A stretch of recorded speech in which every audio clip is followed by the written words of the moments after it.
lot of people are upset about all of these images of rioters in Los Angeles waving the Mexican flag. If the protesters love Mexico so much, people are asking, why are they so upset when the U.S. enforces laws against illegal entry? Now, imagine for a moment that a group of Americans, including myself, were in Mexico City and began throwing bricks at police officers, smashing store windows, setting fire to government vehicles, and waving the American flag.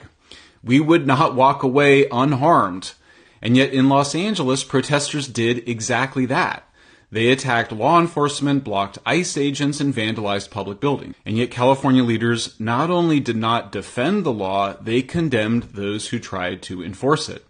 Governor Gavin Newsom called the deployment of 2,000 National Guard troops to restore order purposely inflammatory.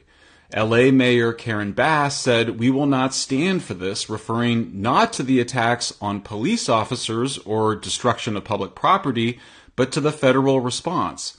She reaffirmed her administration's ties to advocates of illegal immigration and made clear her allegiance was with the protesters, not with law enforcement. Now, what's truly inflammatory is not sending in the National Guard. It's standing by while mobs pelt law enforcement with bricks and fireworks, then accusing those officers of oppression. It's watching public spaces descend into chaos while calling the enforcement of laws the problem. In wealthy neighborhoods, the law is still being enforced. If you torch a car in Beverly Hills, the neighbors are going to demand that you're arrested. If you do it in East LA while shouting political slogans, you're engaging in protest.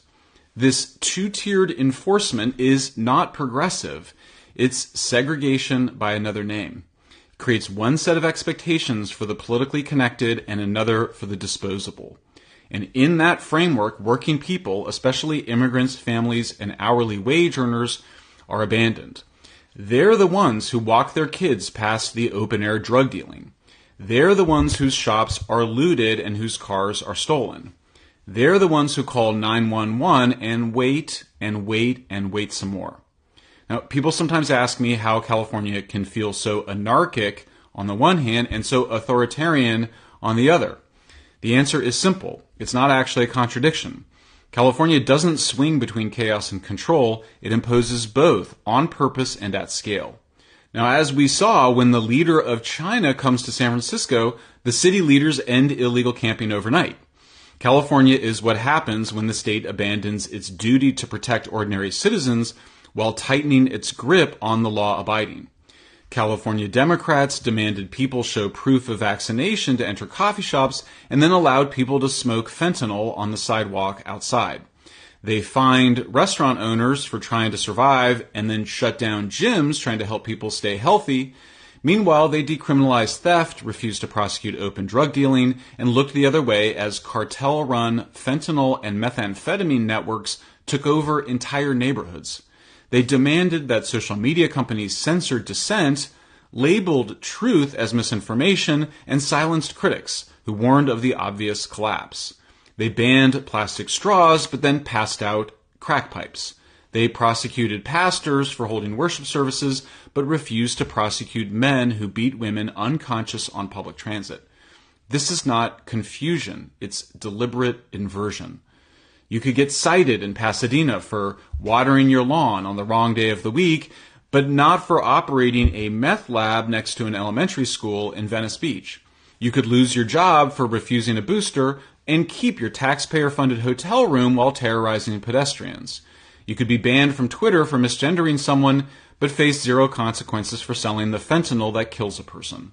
These are the inevitable outcomes of a broader campaign to dismantle civilization. Now, that may sound extreme, but it's exactly what's happening. California's left does not believe in the legitimacy of the American legal system. It does not believe in borders. It does not believe in the equal application of the law. It sees those things as tools of white supremacy, and so it seeks to undo them. Refuse to prosecute, refuse to arrest, refuse to respond. Let the system collapse under the weight of its own paralysis. In its place, they promise a new ethic built on harm reduction, lived experience, and the abolition of carceral logic. But the reality is violence, fear, and disorder. During the pandemic, Governor Newsom released nearly 15,000 inmates from prison, including violent offenders, under the banner of public health, a full 1/3 of them victimized people and ended up back in prison. For years, Californians were told by their media and political leaders that reports of rising crime were exaggerated or invented. They were told that what they saw with their own eyes was a moral panic. Editorial boards accused concerned citizens of racism and hysteria. News anchors spoke of a crime narrative rather than crime itself. But the data eventually became impossible to deny.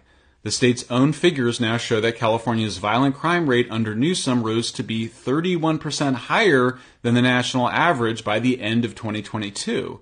In Los Angeles, aggravated assaults rose 23% between 2019 and 2022.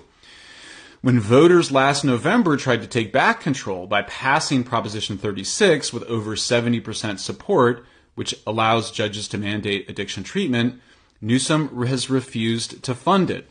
The fact of the matter is that the people who run California don't see the riots as a crisis. They see them as a cleansing. They believe civilization itself, in the form of its laws, its borders, and its police, is corrupt at the root. In that worldview, civilization is not progress, it's crime. It's what made the conquest of indigenous people possible. It's what permitted slavery. It's what created capitalism, fossil fuels, families with two parents, and fixed addresses. To them, the entire American project is a centuries-long atrocity masquerading as democracy. In their view, public order is not something to protect, it's something to dismantle. The violence we see in the streets is not a failure of their leadership, it's the fulfillment of their ideology. They believe the very existence of American law enforcement is an expression of white supremacy. The burden of all this doesn't fall on the celebrities or the influencers or the politicians who created it. It falls on the working people and the poor, on the elderly, on the immigrants who follow the law, on the single mothers trying to keep their kids safe, on the nurses and teachers and cashiers and delivery drivers who can't afford to leave. It falls on the people who believed that if they worked hard and obeyed the rules, the state would protect them. Instead, the state has turned its back on them. And all the while, we're told that the law is the enemy. The truth is, the law is what makes life livable. It's what allows strangers to live alongside one another. It's what allows parents to send their kids to school, to open a store, to walk home at night. If you're not already a subscriber to Public, please subscribe now to support our award-winning investigative journalism, our defense of free speech, and to watch the rest of this video and read the rest of the article.